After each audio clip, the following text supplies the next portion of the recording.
कोई भी उच्चाधिकारी फ़ोन नहीं उठाता है।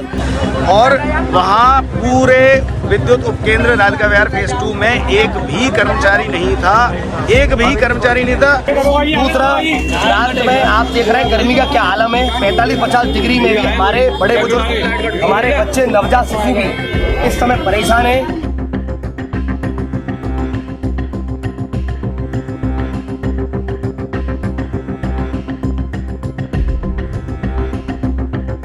अघोषित बिजली कटौती से परेशान लोगों ने किया भूतेश्वर बिजली घर का घेराव।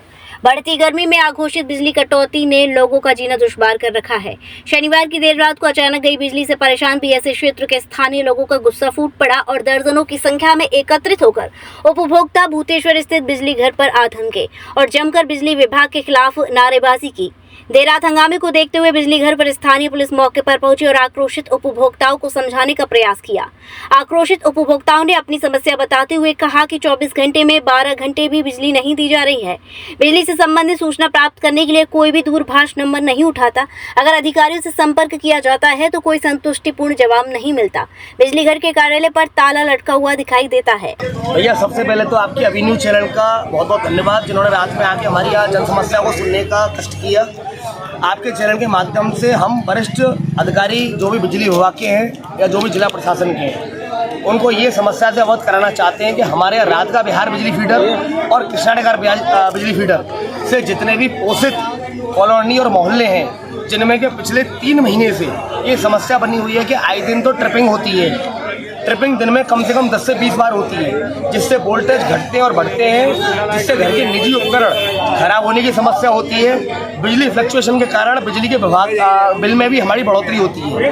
दूसरा, रात में आप देख रहे हैं गर्मी का क्या आलम है। 45-50 डिग्री में भी हमारे बड़े बुजुर्ग, हमारे बच्चे, नवजात शिशु भी इस समय परेशान है। हम लोग यहाँ पर आए दिन अपने काम धंधों पर जाने वाले लोग हैं। सुबह हर किसी को अपने काम धंधों पर जाना होता है। रात भर हम लोग अपना छत पर या कैसे भी गुजारते हैं, बिना पानी के, बिना सब चीज जरूरी सुविधाओं के हम लोग अपने काम धंधों पर जाते हैं। बिजली घर आते हैं तो मोबाइल किसी प्रकार का कोई आश्वासन नहीं दिया जाता है। हम पर बेबुनियाद झूठे इल्जाम लगाए जाते हैं कि यूँ कर रहे हैं, तो कर रहे हैं। लेकिन भैया, हम तो वही अपना काम कर रहे हैं कि हम यहाँ पर आकर अनुरोध करते हैं, उच्च अधिकारियों को फोन करते हैं, SDO साहब, एक्सीएन साहब, JE साहब पर, लेकिन हमारा कोई भी फोन नहीं। देखिए, रात के बज रहे 1:14 और आज है 14 जून 2025 और मैं राधिका विहार का निवासी हूँ।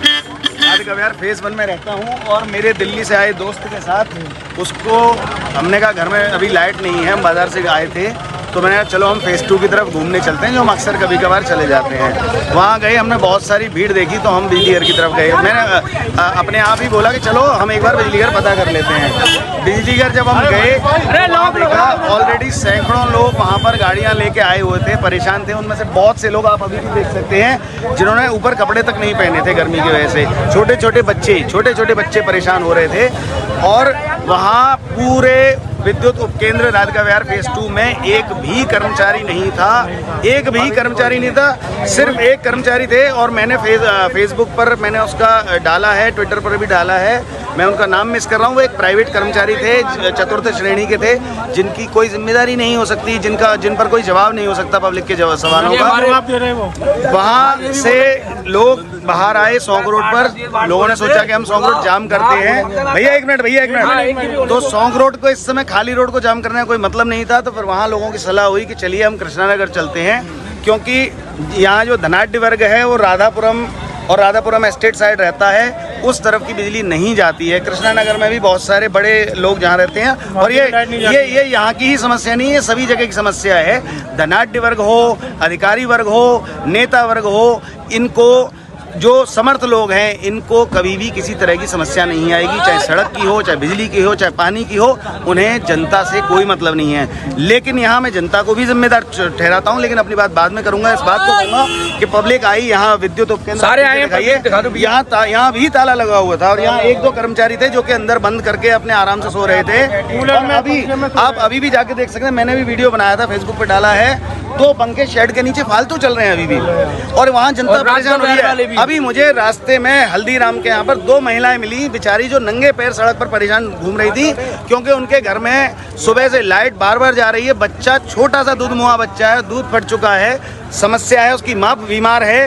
तो छोटे से बच्चे की हालत तक ऐसी हो रखी है, उसके लिए दूध की व्यवस्था नहीं है। आधी आधी रात पर सड़कों पर माएँ भटक रही हैं। लेकिन लोगों को उनके मूल अधिकारों से वंचित करने वाली ये सरकार, ये जिम्मेदार अधिकारी गायब रहते हैं। फ़ोन तो खैर कभी भी नहीं उठता है। मेरे घर से ही डेली हमारे यहाँ से शिकायत जाती है विद्युत उपकेंद्र पर। हम सीधा जो ऊपर बिजली विभाग का वो है, एक मिनट रुकिए, सीधा जो विद्युत विभाग का जो नंबर है उस पर कॉल की जाती है। वहाँ से भी ये आता है कि सर वहाँ हम भी फ़ोन कर रहे हैं, फ़ोन नहीं उठ रहा है। जिम्मेदारी इतिश्री हो जाती है। लेकिन आज जब पब्लिक यहाँ आई, पब्लिक ने दरवाजे पर ये ताले तोड़े।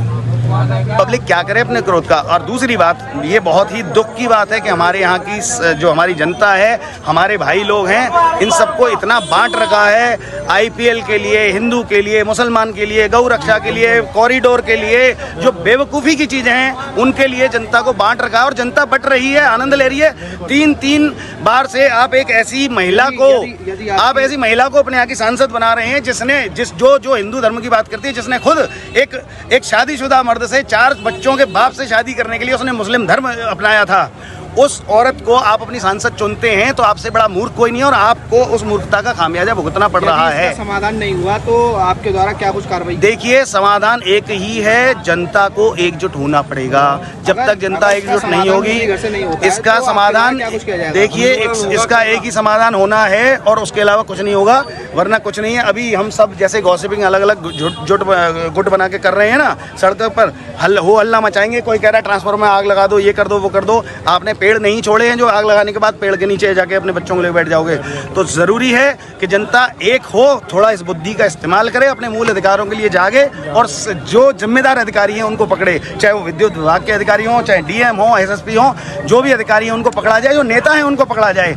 आप ये बताइए, हम वोट किसको देते हैं, हम टैक्स किसको देते हैं? सारे सब चीज़ों का प्राइवेटाइजेशन किया जा चुका है। सारी हमारी निजी जो सरकारी संपत्तियाँ हैं उनको बेचा जा रहा है, निजीकरण किया जा रहा है। जनता अपने अधिकारों के लिए जब तक नहीं लड़ेगी, जनता जब तक इन चीज़ों पर उलझी रहेगी, मंदिर मस्जिद, हिंदू मुस्लिम, आईपीएल, ये वो मेले, तीज त्योहार, आप बढ़ते रहिए और आप कटते रहिए। ये समस्या का मूल जड़ है। इसका समाधान तभी होगा जब जनता एक होगी, जनता कंसंट्रेटेड होगी।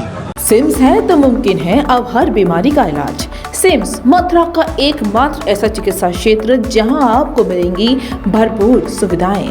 200 बेड का एक ऐसा आलीशान अस्पताल जहां मरीज आने पर नहीं किया जाता कहीं और रेफर। मेडिकल की हर सुविधा से सजा हुआ सिम्स हॉस्पिटल, जहां आपको मिलेंगे एक से एक विशेषज्ञ। आधुनिक सुविधाओं से युक्त हॉस्पिटल जो रहता है अपनी मरीज की सेवा में सदैव तत्पर। Cardiology, neurosurgery, gastro surgery, plastic surgery, critical care and pain management, ये सारी सुविधाएं मिलेंगी आपको एक ही छत के नीचे। वर्ल्ड नंबर 1 पैथोलॉजीज के साथ सिम्स हॉस्पिटल आप सभी की सेवा में सदैव तत्पर। National highway 19 Masani road near Shri Radha valley, Mathura.